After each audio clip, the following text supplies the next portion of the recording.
ফাইজা রান্নাঘরে আপনাদেরকে স্বাগতম।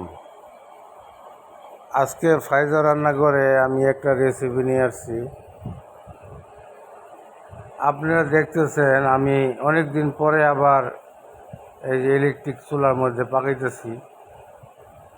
এই যে আমি চুলার মধ্যে একটা প্যান দিয়া ওটার মধ্যে আমি গরম মশলা, এলাচ, দারচিনি, হ্যাঁ, এগুলো মশলা দিয়ে দিছি সব। আমি এখন এই যে আদা রসুন দিয়ে দিছি। আদা রসুন দিছি আমি একটু বেশি বাড়াই দিছি। আলু দিমুর সাথে আমি আজকে গরু গোস্ত পাক করব আলু দিয়া। হ্যাঁ, এই যে দেখেন এখন আমি ধইনা, জিরা, হ্যাঁ, হলুদ, মরিচ দিয়ে দেবো। আর বিশেষ করে আমি কাঁচামরিচ ব্যবহার করবো, 7-8টা কাঁচামরিচও ব্যবহার করবো। এর লিগে আমি শুকনা মরিচটা একটু কম দেবো। দেখেন আপনারা, আমি এখানে স্টার এলাচ দিছি অর্ধেকটা। আপনারা প্রথম থেকে ভিডিওটা যারা দেখেন, হ্যাঁ, স্টার এলাচ দিছি অর্ধেকটা। আর জয়ফল দিছি একটা 3/1 ভাগ। আর জয়ত্রীও দিছি ওই পরিমাণ। এইগুলো ফ্লেভারের জন্য দিছি। আর আমার বানানো গরম মশলাটা 1 টেবিল চামচ দিছি। কারণ এমনি আমি আগলা মরিচ ইয়া দিছি, হ্যাঁ, দারচিনি, এলাচ, লং এগুলো আলাদা আলাদা দিছি। যার কারণে আমার বানানো মশলাটা আমার কমই লাগছে। তারপরে আপনার এই জায়গায় আমি আরেকটা জিনিস দিছি, ওই হচ্ছে গোলমরিচ দিছি। হ্যাঁ, 1 টি স্পুন, হ্যাঁ, গোলমরিচ দিছি। আর এমনি আমি মশলা যেগুলো দিছি, 1 টেবিল স্পুন থেকে একটু কম হলুদ, 1 টেবিল স্পুনের একটু কম মরিচ, শুকনা মরিচ, 1 টেবিল স্পুন দিছি আপনার ধনিয়া, 1 টেবিল স্পুন দিছি জিরা। আর এক আহ, আহ, 1 টি স্পুন দিছি আপনার গোলমরিচের গুঁড়া। এই উপকরণ এগুলাই দিছি, আর বেশি কিছু দেই নাই। এই যে দেখেন আপনারা মশলা, এই যে আমি দেখাই দিতেছি, হ্যাঁ, এই যে আমি জয়ফলটা দিয়ে দিছি। আর ওই যে জয়ত্রীটা আমি এই যে আমার ইয়ে দিয়ে একটু গ্র্যান্ড করে দিয়ে দিছি, গুঁড়া করে।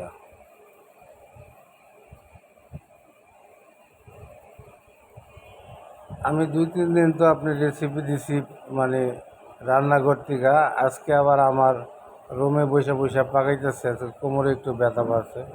এই যে দেখেন আমি জয়ত্রীটা নিছি। এখন আমি এই যে চিকুন একটা ইয়ে দিয়া দাঁড় ওইটা দিয়ে আমি গ্রাইন্ড করে আমি জয়ফলটা দিয়ে দিতেছি। হ্যাঁ, এটা অতিরিক্ত দেওয়া যাবে না, আবার কমও দেওয়া যাবে না। ফ্লেভার পুরা পাইতে চাইলে মাপ মতো দিতে হবে। এই জন্যে আমি 1 কেজিতে ছোট্ট যেই জয়ফলগুলো আছে ওইটা 3/1 ভাগ দিচ্ছি। হ্যাঁ, জয়ফলের বিভিন্ন আকার আছে, বড় ছোট আছে। ছোট আকারে 3/1 ভাগ দিচ্ছি। এই যে আমি দেখেন 1 কেজি পিওর গরুর গোস্ত। হ্যাঁ, আমি এই যে অল্প চর্বি, হাড্ডি যা আছে সব সহ। ভাবছিল আমার ছেলে ভাবছিল যে আজকে হয়তো বা কালকের মতোই ঠান্ডা ঠান্ডা ভাব থাকবো, বৃষ্টি বৃষ্টি। কিন্তু আজকে বৃষ্টি নাই, আজকে বৃষ্টি নাই। ওদিক দিয়া ফাইজার দাদি আবার খিচুড়ি পাকাইতেছে। খিচুড়ি দিয়া আপনার গরুর গোশ দিয়া খাইব আর কি। হ্যাঁ, ছেলে খাইতে চাইছে, তো এই জন্য আর কি আমরা এই রেসিপিটা করতেছি। এই যে দেখেন হ্যাঁ, আমি প্যানের মধ্যে পুরা গোশটা দিয়ে দিছি। এখন গোশটা পুরা কুক হয়ে গেলে, হ্যাঁ, 100% সিদ্ধ হয়ে গেলে পরে আমি আলু দেবো। এই জন্যে ভাই আপনাদের কাছে দোয়া করি, দোয়া চাই, মাপ করি, মাপ চাই। দুনিয়া ক্ষণস্থায়ী, আখেরাত চিরস্থায়ী। এই দুনিয়ায় আমরা ছিলাম না, এখন আছি, আবার একদিন থাকবো না। কারণ দুনিয়াতে থাকার জায়গা না। হ্যাঁ, এই দেশে একদিন প্রধানমন্ত্রী শেখ হাসিনা ছিল, এখন আর প্রধানমন্ত্রী শেখ হাসিনা নাই। এর আগে খালেদা জিয়া প্রধানমন্ত্রী ছিল, এখন উনি প্রধানমন্ত্রী নাই।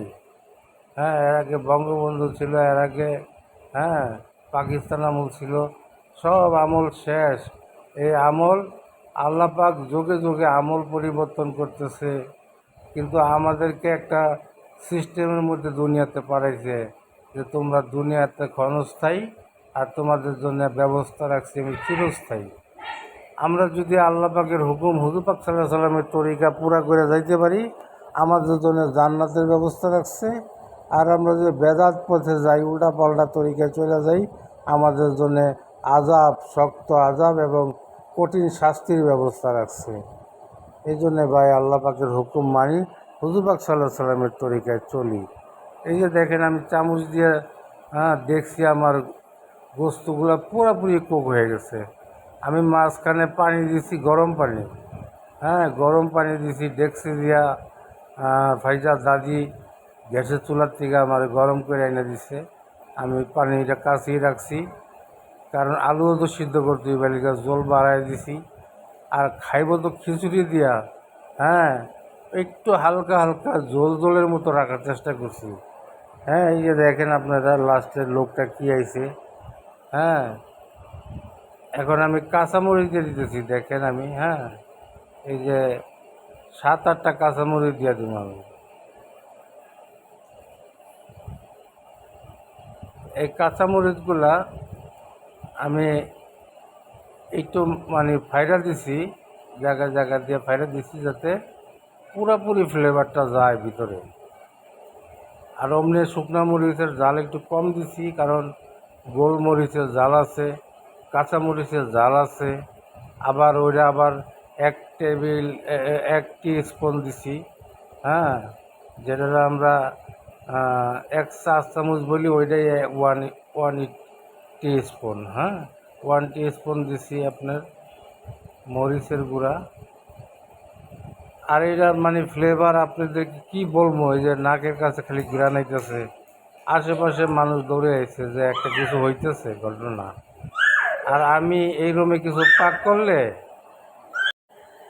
এই পাকটা আলু দিয়া গরু গোস্তটাই যে আপনাদের এইভাবে একবার পাক করেন। ঝোলটা আমি প্রায় শুকিয়ে ফেলাইছি, এই যে দেখেন আমি রেসিপিটা দিছি।